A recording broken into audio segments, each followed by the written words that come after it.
whatever. I'll just fucking wing it then. It's my whole life anyway. So I've heard a lot of people give their 2 cents on Hollywood and show business and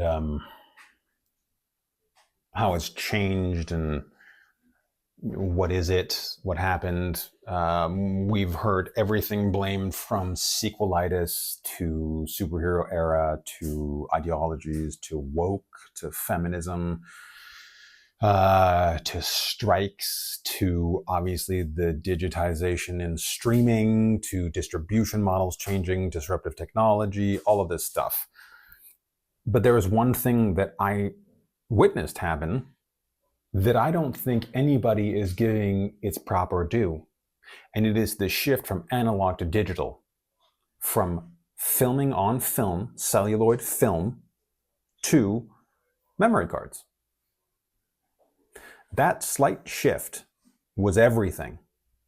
We went from spending $250,000 to $450,000 for a camera, and then having to get all the film and protect the film. There were film runners, people who were literally in charge of making sure that these rolls of film that were completed didn't get sun exposure, because if they did, you just lost the movie.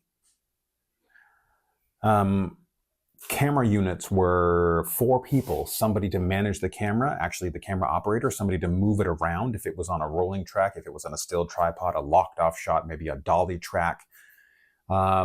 Somebody who was running cables, making sure that all of that went smoothly. What really happened when that changed was not just a difference in how you film and how you make a movie, it was the entire difference in how you created art. Look, I'm just going to say Hollywood, but when I say that, I don't actually mean the Hollywood product exclusively. I mean movies and TV shows at large from anywhere in the world. And I think it was a great thing that there was some gatekeeping that shifted, because gatekeeping is generally considered a bad thing. But I think in this era where everything's available and immediate, we're kind of realizing that gatekeeping did have a purpose and it did have a benefit. The way you used to make a TV show is you would have, or a movie, you would have pre-production, production, and post-production. And you still have those 3 things. But before, and this is part of the reason a lot of the movies suck now, why characters have gone away, why performances have suffered, why there aren't new movie stars, there aren't new exciting directors. There just are people who have gone and done really exciting technological things. We look at something and go, oh, how beautiful. Okay, so what? Yeah, it better be. Stuff was beautiful before. And now, you get to go again. You get to go again, and you get to go again, because you don't have to nail it. You just have to nail it one time. And that was the case with film on some level, but you couldn't just keep going, because eventually you're going to run out. You could just clear the memory card and start over. So the way you used to do it is, in pre-production, you would obviously go through working on the script, making sure everything came together, arranging for all the departments, doing all of your sketches, doing all of your storyboarding, approving costume design, improving light design, playing around with it, developing the things that you needed to develop that were maybe technologies that didn't necessarily exist before. If you're using animatronics, like how do we get those to be believable and convincing? This is the very core of what makes artists giddy. This is what we live for. This is the thing that is the most fun, is getting this stuff down and making it as good as possible, good determined by the audience. Remember that? Versus what has us getting a jump in subscribers? What has us getting more minutes?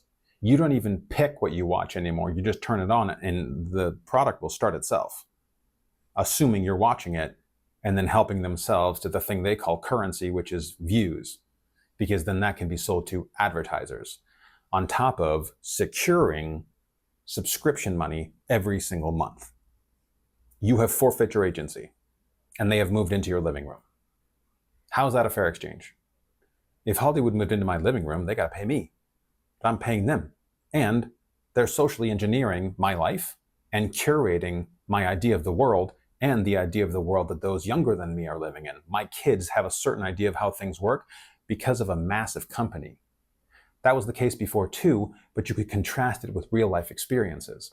So you go through pre-production, you get the cast together, and before you go into production, you got to rehearse stuff. You got to go through the scenes. Do you have any idea how hard it is to fake your way through rehearsal if you don't know what you're doing? You're going to get found out. That's why the actors are worse now. That's why they're famous people in something else that are now over here doing this thing. Do you have any idea how few musicians actually make good actors and how many actors actually make good musicians? It's not a lot. Unless they get to do it 10 times, 20 times, 30 times. It's a real gift to have somebody who can do both. And it's really rare. No shade to anybody, but like it takes like 20 years to do this thing well, just like it takes like 20 years to figure out how do you actually make good music and do it well. So then you go into production and you're no longer running things in front of a live audience, trying 6 or 7 different jokes to see oh, there's a little fire over here with that joke. Let's work on that. Oh, now the whole audience is on fire with laughter. This works. This plays. It would take a whole week to film one 21-minute episode of a seasoned show like Seinfeld or Friends or Cheers or any of these famous TV shows, Family Matters, The Cosby Show, because you rehearse for 1, 2, or 3 days and then you film for 2 days. Think about that. You're working with 5 other actors that you know inside out. You've been together for half a decade.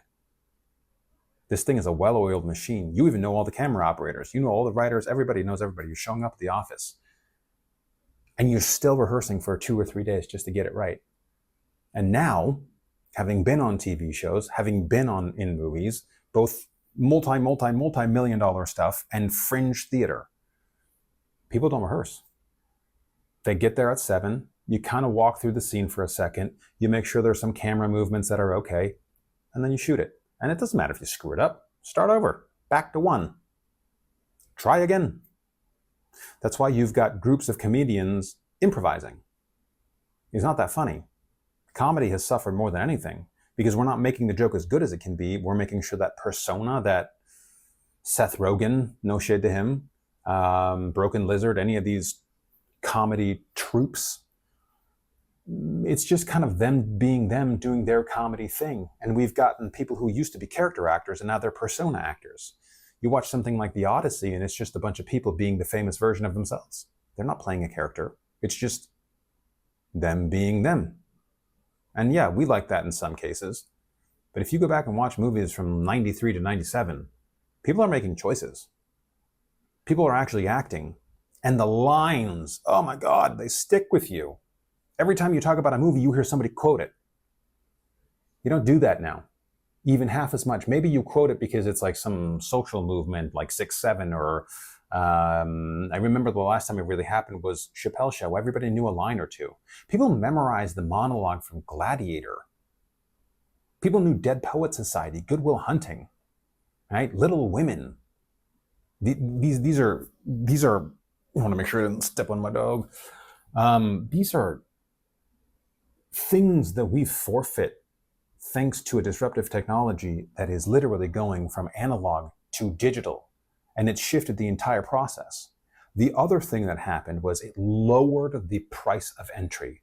All of a sudden, if you had $10,000 or $15,000, you could buy a Red Dragons, a type of camera, get a couple of lenses, and you can make $1,500 every 2 days filming music videos.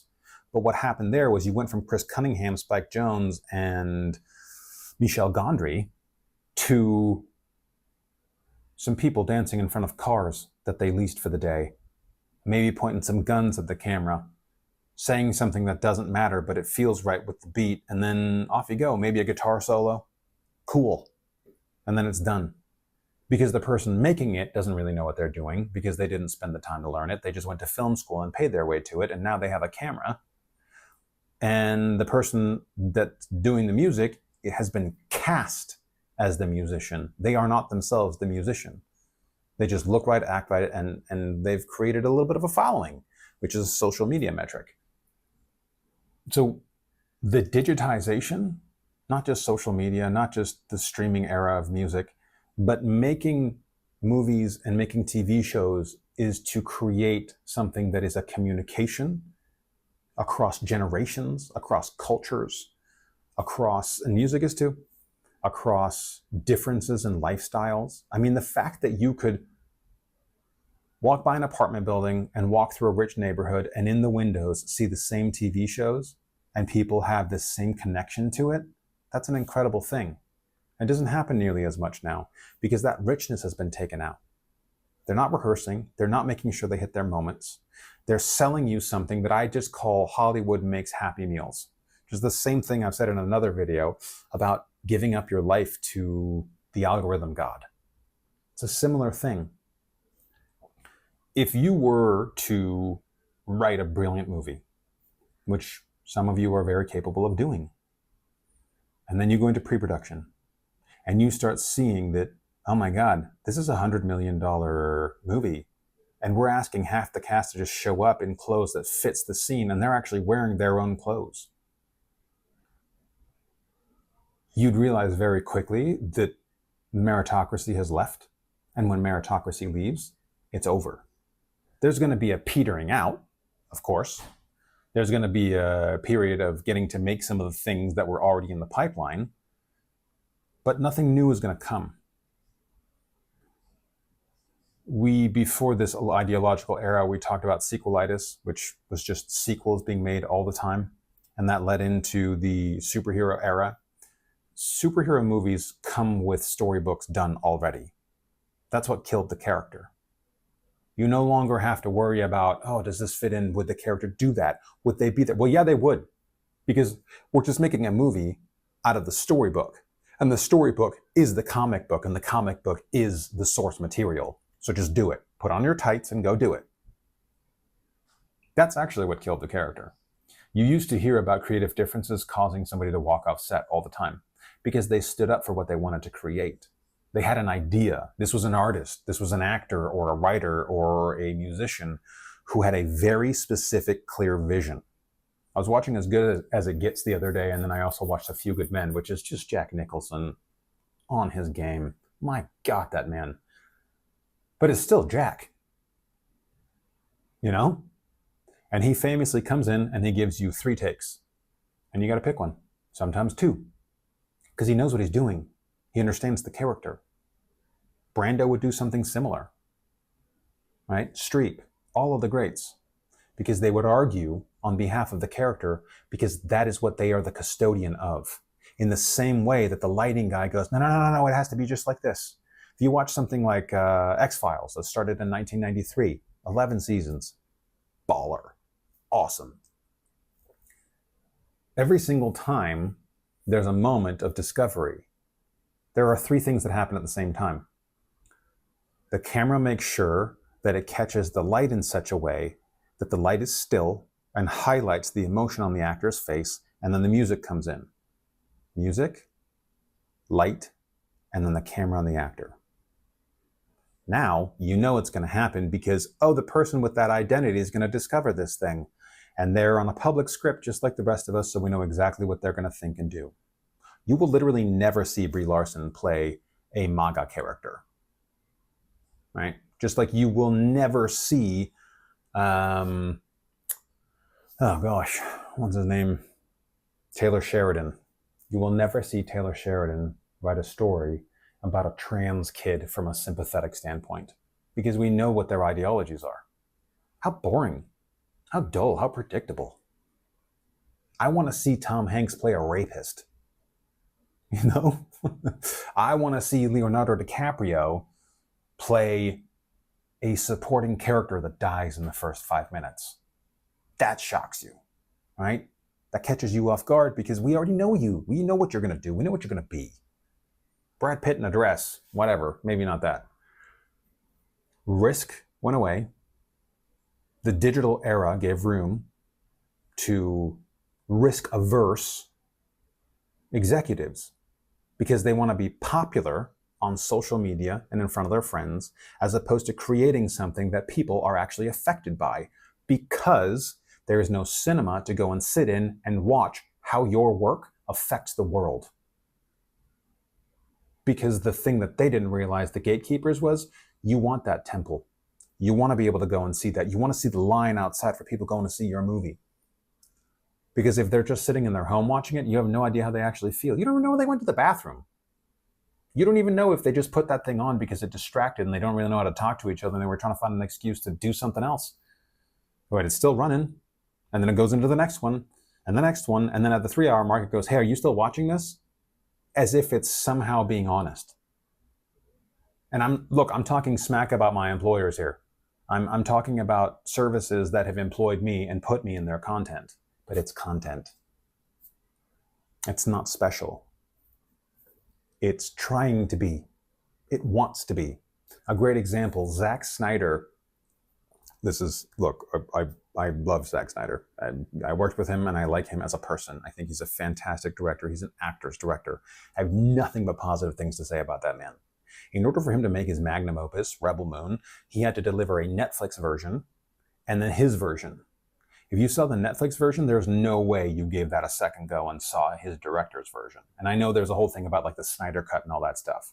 But if you just saw the director's versions, which are admittedly totally different movies, and we knew that, he said that when we were filming, you'll have had an experience.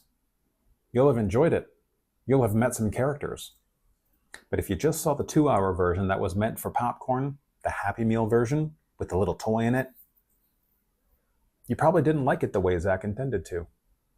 Because you didn't let the moments build. You didn't let the richness land. You didn't observe the color palette and the choices. You're not in there going, oh my God, how'd they film that? How did they do that? Oh, look at the background, because that's where I was. I'm the fat farmer in the orange t-shirt. Don't even go see it because of that. See it because you're curious. And now, what we've all done collectively by forfeiting everything and submitting to this, get it into the homes of the people. We sold out our audience, but we also quit on our artists. You notice it's the same 10 people in all the movies now? It used to be the same 100. We've reduced that down to 10%. Hollywood's dying. If it's not already dead, everybody says that it'll be fine. It will reiterate itself in some capacity. Something will come along that makes money, or it'll go somewhere else and be something else. But it will always be because we participated in it and we gave that up. We went, no, lower the barrier for entry. So now you film something, they're improvising their comedy. It seems funny. I think it's funny. Everybody here is laughing. You move it onto that disk card, or it's already on the SD card, and then go over to your DIT, moves it onto a hard drive, and now it's safe. Do you think there are a lot of movies that leaked, that got out before they went into the cinema back in the day? Not once. 2 weeks ago, Netflix lost a $105 million Nicolas Cage movie because somebody walked out of the office with a thumb drive. That's ridiculous. How are we participating in this?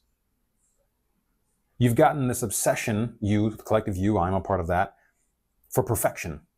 There's an entire online sphere of cynicism and criticism that exists purely to hate something. Because if it's not perfect, it's not good. And because we've gotten to an era now, this is the other part of this, is we don't need artists anymore. We just cast the director. Of course, you could just check a box. We need a person that's this color in this role. Why? Well, yeah, because that's something that some company somewhere that provides us money has said. And it's also the popular thing to do. Are they good? Could we maybe take a little extra time in pre-production and find somebody that does match that stuff that's good, that carries the story, that does something interesting? Because they're out there. They exist. But we don't do that. Because they just have to go in there, plug them in, do the thing. We're not rehearsing, shoot it, and you can always just, cut to the reaction shot and then have them do a voiceover. They're still in the movie. We still get our credit. We still get our money. So you get a director that doesn't know what they're doing because they were cast as director. They didn't earn it. Normally, you pitch it. You go into a meeting and for 10 minutes, you evoke emotion in another person with your vision for the story. Now you go in and go, and we can do it here for this amount of money, and then we can do it with these people, and then these people will be happy, and then all of our numbers and our metrics will look good. 4-quadrant. It means men and women above and below 25. So men above 25 and under 25, women above 25 and under 25. Those are the 4 quadrants. You know what the 4 quadrants did? They killed the whole. W hole. Make movies for individual groups of people, and don't worry about it. If it's good enough, people will watch it. They always do. The cream will always rise. But if you submit to this digitizing of everything, this thing where you don't rehearse, where you don't make sure that the dramatic tension is as high and as great and as incredible and as pointed as possible, and you don't allow yourself to be the outlaw, right? The arts used to be the place that criticized everything, and now it's the go along, get along gang. Now it's whatever it is we can do that makes us handy as political operatives, because we're all activists that don't go to the place where the bad thing's happening. We sit at a distance using the slave device that hypnotizes us to actually convey those feelings, right? Ugh. I'm as guilty as you are. I do believe that we can reclaim this. I do believe that we can make good stuff again. I do believe that this thing that ultimately undid Hollywood, because all of these things that have happened, all of the things that frustrate all of us, all of this low-grade stuff, these things that were sort of sold as a good movie or a good TV show, ultimately it only denigrated because we switched from the analog to the digital, and with that came speed, convenience, and ease. Art is not easy. It should not be done with great speed. And a lot of the time, things that are convenient just feel good. It's not meant to make you feel good. Take A Few Good Men, right? We know Tom Cruise wins, and he's the son of the lawyer who made sure that there was school integration in the South, and there's a little bit of liberal world order to that, and that's wonderful. Those are good things. But in that movie, both sides of the aisle are represented pretty honestly. I don't mean both sides of the political aisle. I mean, did he do something that was right and fair, or did he not? The most famous line in that movie speaks to that exact idea. You can't handle the truth. Colonel Nathan R. Jessup, played by the great Jack Nicholson. You can't handle the truth. And that is so prolific because everything we do now is to avoid the truth because we can't handle it. We don't want to deal with it. It's uncomfortable. Someone might get offended. Offend them. Do that. Shake it up. Create something. Make ripples. We are, as artists, we are the outlaws. We're the bandits. We're the people who are supposed to do this. You crack it wide open so people can have dialogue. You create, ironically, you thereby create a safe space to have a conversation about this stuff. One of the best things that's happened in 2026 is that people disagree on the Odyssey. Because now we're having arguments about art. Water cooler conversations about a film. Awesome. Fantastic. That's the stuff we're looking for. We can totally do that again. We can totally experience that again. And without getting too didactic, I think it's probably a little too late for that. What are we showing our kids? Bluey? All right. You only watch that because it's convenient. Who's raising your kid? You are, and that iPad, and the algorithmic God. But are you talking to them? You reading them interesting stories? The smartest kid in your kid's class had access to material that was ahead of them. Stories that were maybe something that they weren't quite old enough for. Yeah, you shouldn't have nightmares. That sucks. But you might learn something from them. You might end up needing your parents a little bit more. And then you realize they're there for you because, you know what? Dad's not going to work today. He's got to talk to his son. I'm going to go play catch. We're going to go have a catch. And when we get home tonight, we're going to cook together, and I'm going to teach you how to make spaghetti because you're going to be making that for like every year of your bachelor life. And then maybe we'll watch Field of Dreams afterwards because that's what that movie's about too. In Iowa. They rehearsed for that movie, you know? Just like every other movie that you remember. Unlike all the movies you don't remember. Insist on better. Don't watch something because it's the thing you're supposed to do. Watch it because you can take it in. And if you can't focus for 90 minutes, your problem starts a little upstream from this. But it's an easy fix. Turn the damn thing off. Instead of reading a think piece, read a novella, and then evolve to a book. Your focus is literally the food for your heart. There is no nutrition for your soul and your heart if you're not able to take in layered, rich ideas. There is nothing like connecting with somebody through art. And the artistic world has fallen for the idea that you cannot understand another person if your identities are different.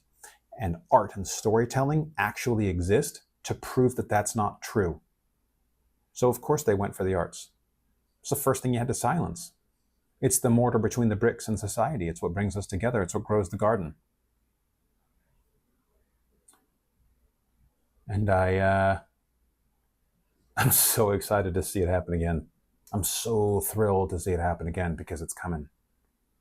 Whether it's 10 years or 20 years or after my lifetime, it is coming. Could be tomorrow. I hope so. I'd like to be around for it. But you're in charge, just like you are with your own life. You can choose. You can demand better. And if you don't like it, kill it with indifference. Not conflict and war, because that's just attention and power. Demand that they rehearse. Demand that they deliver their moments. Demand that they give you something that changes your perspective on something, or at least challenges your perspective. Because that's what it's all about, man. Let's go back to programming. Let's go back to the fact that you got to be watching it right now, because otherwise it's not there. Don't dump it on us in 3-episode lots. Thursday, 6 p.m. I'm there. Who gets to go to the bathroom in this break because we only have time for 2 of us? Such a great time. And life was better then, because some kinds of gatekeeping are a good thing. And now I'm going to stop running my mouth about this. Until next time. Love you. Hi, Littlefoot.